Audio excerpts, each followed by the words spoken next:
Hey everyone! Welcome back to Native English Vibes, your go-to channel for mastering real everyday English. Today, we're diving into one of the most fun and sometimes confusing parts of the English language: the differences between British and American English.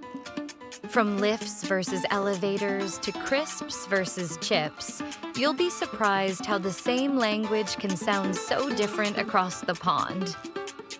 If you've ever wondered why your British friend says boot when they mean trunk, or why Americans ask for gas instead of petrol, you're in the right place.